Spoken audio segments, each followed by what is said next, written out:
guys! Ako nga pala si Heart Angel Secreto, grade 8 Topas. Ang pag-uusapan po natin ang sinaunang kabiasnan ng Sumer. So ano nga ba ang kabiasnan ng Sumer?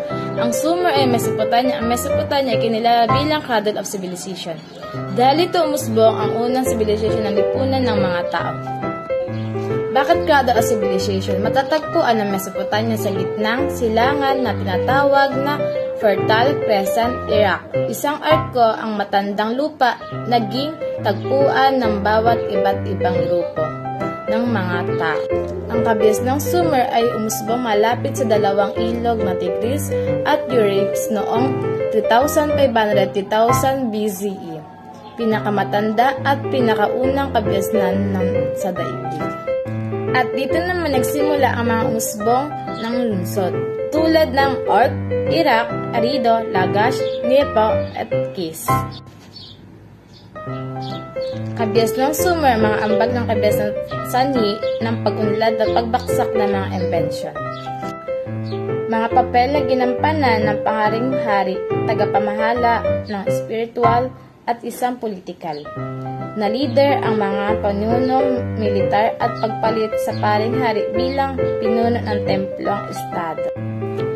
Ang Sumer ay mayroong mahusay na sistema ng pangangalakal at pananalapi. Ang mga city-state ay naging matatag sa pamamagitan ng kinilalang mga produkto, algitura at industriya tulad ng trigo, asukal, alak at metal. Ang Sumer ay naging isa sa mga unang lugar sa mundo na nagtatag ng sistema ng pananalapi at mga Sumerian at naging una sa paggamit ng mga metal, coin at papel na pera.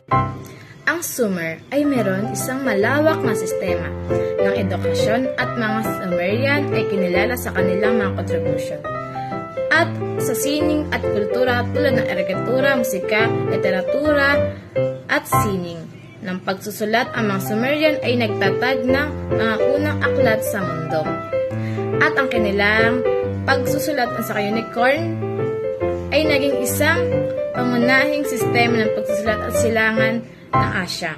Sistema ng politika at pang-ekonomiya, pagtatanim, pangangalakal, pangangaso at pagpapahalaga ng mga hayop sa pangunahing hanapbuhay ng mga Sumerian.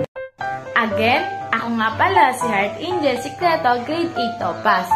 Huwag niyo pong magkakalimutan mag-subscribe, like, share, and comment para updated ka whenever we-upload ang yung video. So, dito na po tayo magtatapos. Isa lang po masasabi ko, maraming salamat po sa inyo.